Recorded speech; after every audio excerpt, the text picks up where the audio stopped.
Assalamualaikum warahmatullahi wabarakatuh.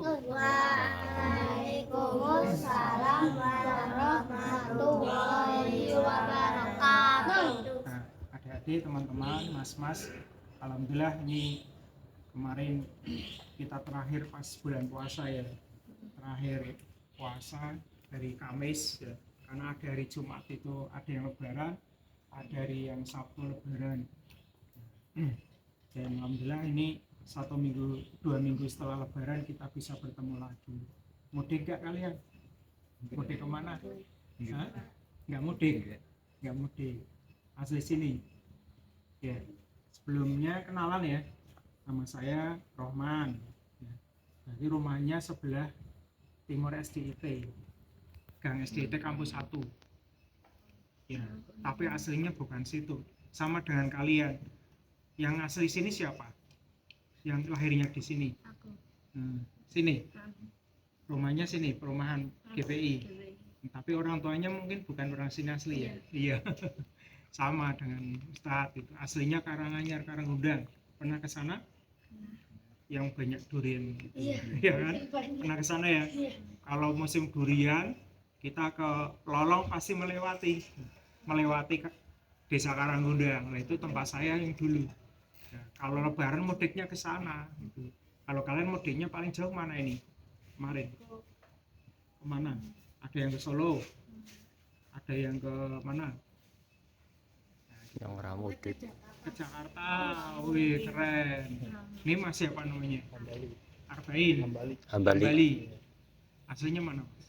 Asli Monopringgo. Bali ini masih Alphard. Mobil ya. Aslinya mana? Asli sini. Ini Mas asli sini. Namanya Nanang. Mas Nanang ya. Masa nggak asing ya? Iya, sering berinteraksi dengan saya. Ini yang lain harapannya pengurus remaja masjidnya ikut ya, biar mendampingi adik-adiknya biar regenerasi ya, biar semangat. Kemarin ada anak putrinya banyak ya, ini bisa minggu depan bisa ikut. Nah teman-teman, ini kita awali dengan bacaan basmalah ya. Bismillahirrahmanirrahim. Mudah-mudahan dengan pembacaan basmalah untuk kajian sore hari ini nanti kita dapat pahala. Allahumma amin. Nah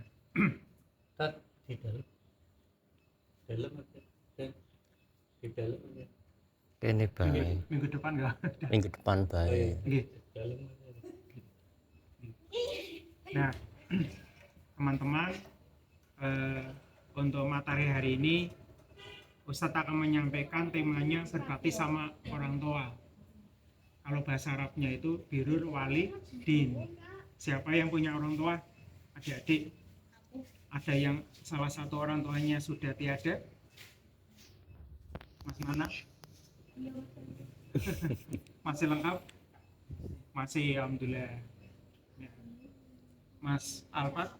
Masih lengkap, alhamdulillah. Nah, tapi suatu saat nih, kalau kita sudah tua, orang tua kita mungkin meninggal ya. Tapi nanti mudah-mudahan umur orang tua kita panjang. Nah, sewaktu orang tua kita masih hidup, ya Nabi kita memerintahkan untuk berbakti sama orang tua. Bahkan surga itu di telapak kaki ibu. Nanti dicek coba ibu, Bu katanya Ustaz. Telapak kakinya ada surganya. Bukan masalah itu, telapak kaki ibunya nanti ada telek ayamnya nanti. Nggak ada surga. Tapi maksudnya apa? Jadi kunci surga itu di ibu. Ketika Nabi Muhammad ditanya siapa yang harus dibakti, harus berbakti, ibu, umi. Siapa lagi? Ibu. Siapa lagi? Ibu. Gitu.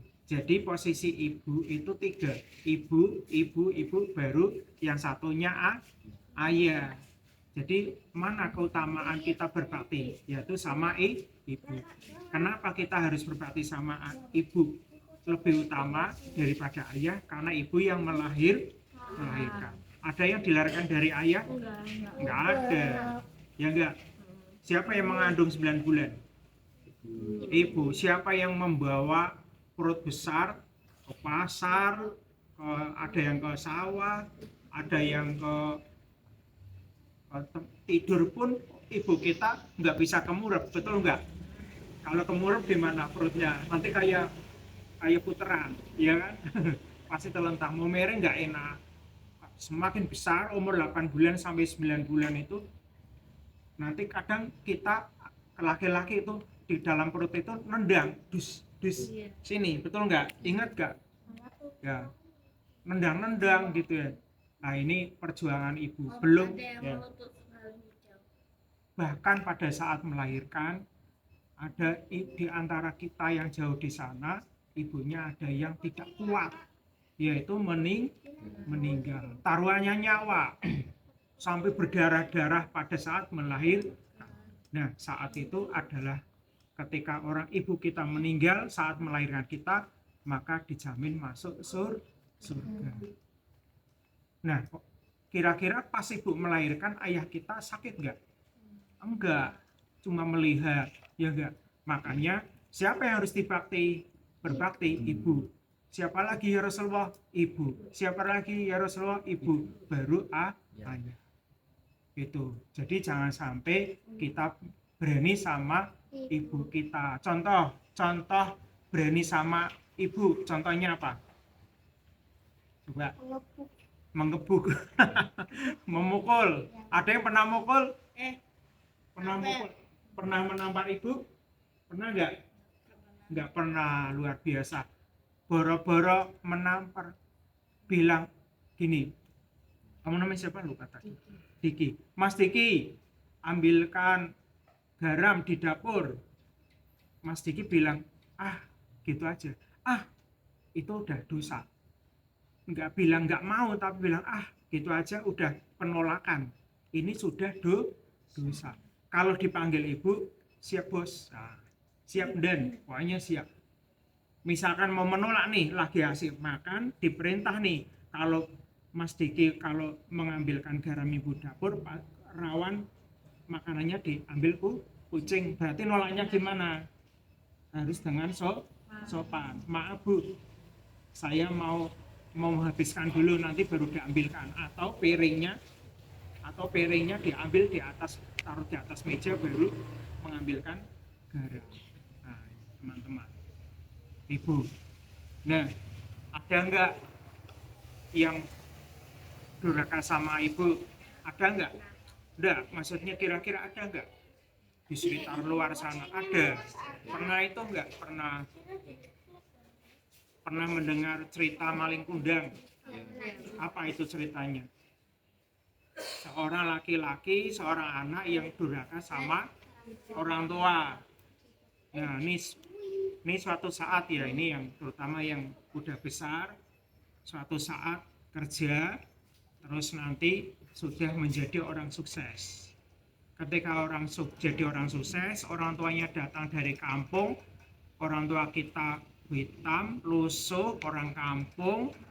Ketika masuk rumah kita yang sudah keramik, sudah pakai marmer, dihina. Siapa kamu?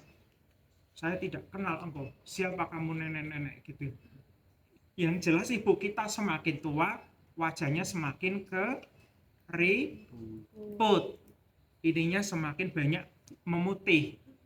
Sehingga tidak seperti sekarang, mungkin ibu kita cantik-cantik sekarang karena masih muda. Tapi suatu saat 10 tahun lagi, 20 tahun lagi ketika kita sudah dewasa, ketika Mas Diki sudah punya istri, sudah punya anak, orang tua kita, ibu kita yang cantik itu sudah semakin keriput. Makanya nanti ketika kita sudah sukses, sudah punya banyak kekayaan, maka orang tuanya datang, jangan dihina. Nanti kualat seperti maling kundang. Kalau ceritanya dikutuk jadi batu. Nah ini gambaran nyata.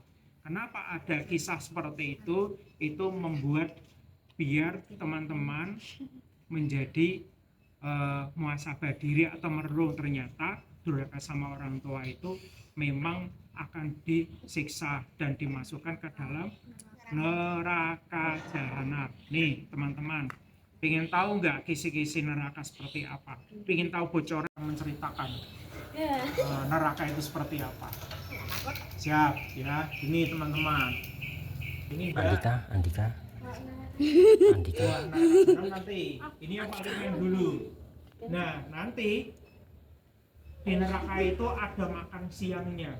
Pengen tahu makan siangnya masyarakat warga neraka jahanam? Makannya gini teman-teman. Jadi jadi nanti kalau di neraka, orang yang masuk neraka itu dikasih minuman. Minumannya apa? Es teh seperti ini? Bukan. Fanta segar? Bukan. Coca-Cola? Sprite? Bukan. Madu? Bukan. Yang diminum adalah nanah sama darah sama bangkai dan mendidih. Ketika diminum nanti ketika minum nanti keluar dalam perutnya itu nanah yang menyala-nyala itu panas di neraka itu. Jadi airnya mengalir sini, minum langsung bobrol perutnya karena sangat panasnya neraka jahanam itu. Nah, itu makan dan minum. Terus makannya apa lagi masyarakat neraka jahanam itu? Yaitu dikasih pohon yang berduri, kayak pohon salak, pernah lihat? Dimasukkan ke dalam mulut, terus ditarik, seret, sehingga apa? Usus yang di dalam perut itu keluar. Bayangkan pohon salak seperti apa, berduri. Itulah setiap hari warga masyarakat neraka jahanam akan disiksa seperti itu. Itu baru makan dan minum, belum siksaan yang utama. Contoh, kalau Mas Diki sama Mas siapa nih? Asan. Diki sama Asan misalkan di dunia nih suka cakar-cakaran, suka berantem, suka mukul, nanti di sana sama Allah diadu sampai saling membunuh. Kalau sudah mati nanti dibangunkan lagi, gelut lagi sampai mati, bangunkan lagi terus sampai nanti dosanya habis ya. Sampai nanti dia bangun lagi. Terus ada lagi yang mencuri. Siapa yang pernah ambil uang ibu di rumah? Siapa yang pernah metik buah rambutan tetangga? Nah, siapa yang pernah metik buah mangga tetangga? Nah, lain kali ini ya. Kalau kemarin belum tahu, ini loh ya. Mulai sekarang tidak boleh mengambil barang orang lain. Nah, nanti di neraka teman-teman, kalau mengambil barang milik orang lain pakai apa? Kaki apa tangan? Tangan. Nah, di sana itu tangannya ditul. Nanti disiram, nanti sampai dagingnya itu meleleh. Nah, kalau sudah meleleh tinggal apanya? Tulangnya lepas. Nanti tumbuh kulit lagi, meleleh lagi, tumbuh lagi, meleleh lagi, tumbuh lagi. Itu selama-lamanya.